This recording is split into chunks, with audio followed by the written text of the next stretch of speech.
Hey, what's up, everyone? Is it time? Are we going to do it?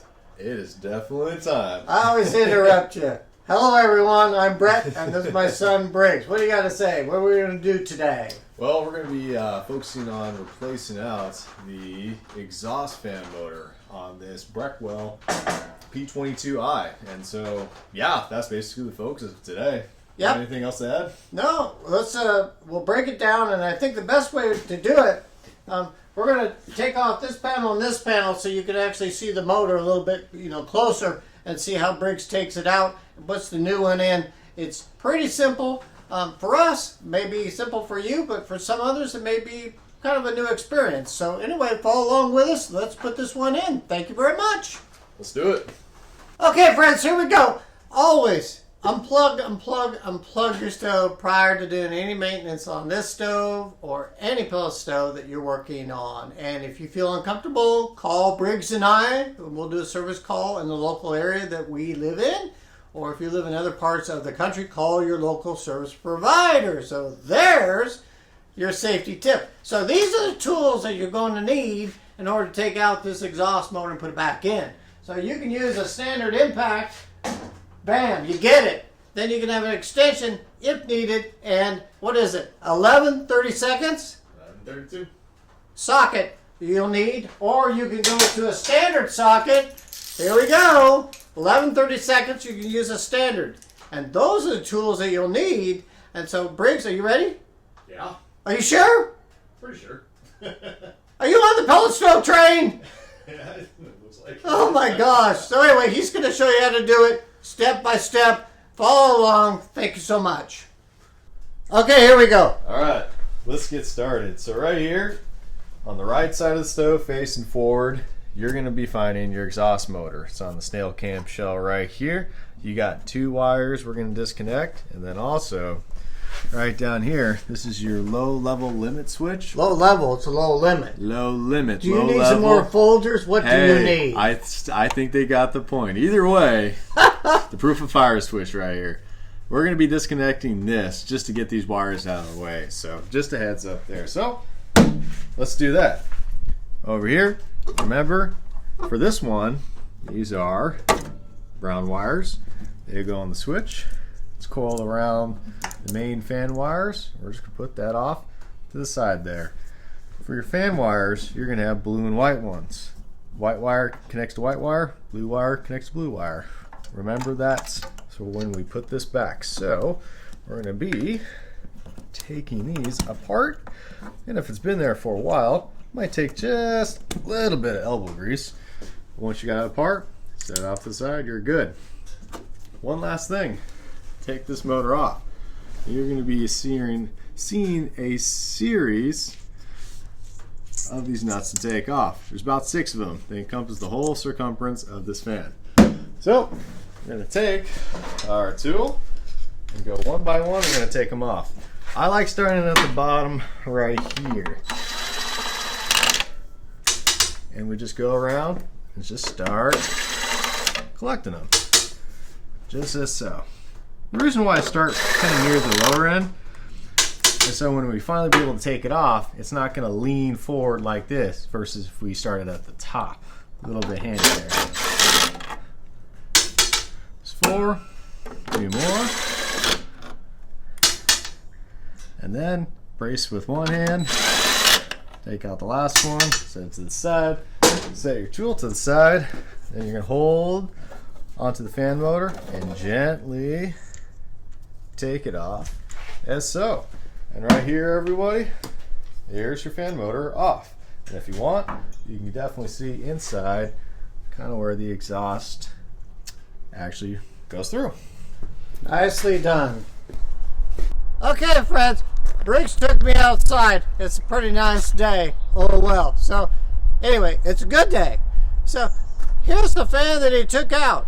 Now, we're going to clean this one up. We have a brand new one, but this one still is good. So if you do take it out to clean it and or lubricate it, this is probably the best way. You're going to have to get a new gasket. So you can see this is breaking all the way across. I'm just taking it off. you're going to have a new gasket. And we have one, and we'll use it when Briggs puts it back in. So this is the impeller. So this is inside of the snail can shell, that we call it, that blows the bad air out into your exhaust piping. So obviously this is the motor. Look at the back side of it.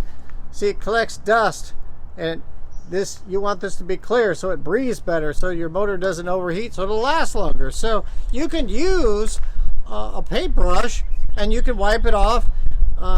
You can use a cloth. You can just kind of like wipe off all this garbage here. You want to shine up the motor a little bit, just like I'm doing here.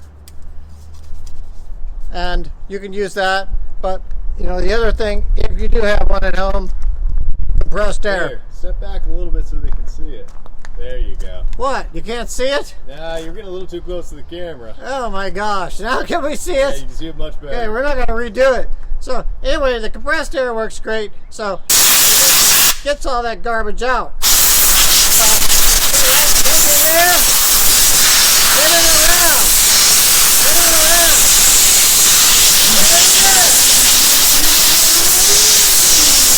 But don't get your fingers in there, or you'll feel it. It won't feel good. Anyway, get it nice and clean. You get it. So it's spinning nice, not making any noise. This is the power leads. This is the ground. Briggs will show you how that goes back on.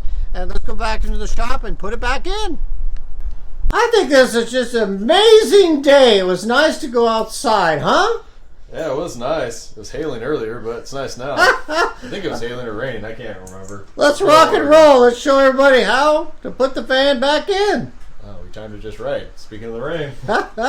Anywho, yeah, let's put it back in. So first of all, let's see what we all got here. So right here on the edges, you can kind of brush off any excess of that old gasket as you can. And then get your new gasket, just as so. They can come in many different packaging. This one comes in a nice clear one. And there you go. I will have to say one thing. What's nice about this exhaust motor install, you actually have the threads sticking out. Other models or other brands, you'll have, instead of these, you have screws. So essentially it's backwards, and you have to screw it in and then align this and this all up. What I really like about this, because it's got the threading there, you can put two and two together. You can start just hanging it on the threading as so. This is a lot easier, less of a guessing game, and guess what? It's held up. But wait, there's more. Gotta have that little in there. Do you need any sealant at all? You know, you can add a little bit of sealant if you want, but in all reality, as long as this stuff is held up and you have a gasket and you tighten it down, you're good. It's good enough. So sealant, it's optional, but as long as you have the gasket, you're good. Line up as so. Boom. Perfect. So before we get our tool out, just slowly go around and just hand tighten these suckers, just slowly. That way, there's no rush, not much of a headache, no frustration.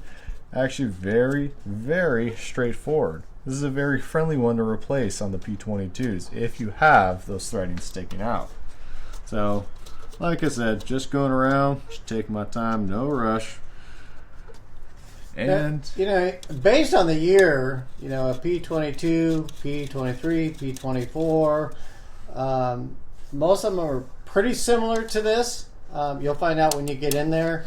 But Breckwell really didn't make any major changes unless you go back into the early 90s, and we'll have sooner or later one of those older stoves that were built in Oregon back in the day for people that still have those. oh yeah, I'm sure we'll run into one of those. You know, speaking of, those things were built with so much metal.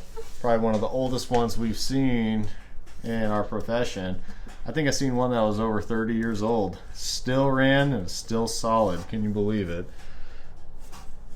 Not much you can say of how much stuff these days will last 30 years. So with that said and done, you can go around, tighten it slowly, evenly, as best you can. Just as so. One more down here. Careful if it's got a ground wire so you don't twist that off. There you have it. Then I like just doing one last third pass through just to make sure everything's pretty solid. And you want it to be even, because if one's even as best you can, because if you're forgetting to tighten one side, you won't have a nice tight seal all around. You can have a looser end and something you don't want, especially when you're trying to establish a seal for the exhaust flow system. So with that in mind, your exhaust motor is in. Now we gotta reconnect these wires. Now don't forget about these. If you do, you'll soon realize when you fire up the stove, it's not gonna sound quite right, and you'll put two and two together. We've been there, we've done that, thought everything was fine, forgot to connect things, you know, just happens. And lastly, don't forget about your proof of fire switch wires down here. With these ones, be careful, because since it's pretty close to where there's a lot of heat, sometimes that plastic can be brittle, so you just want to be nice with those.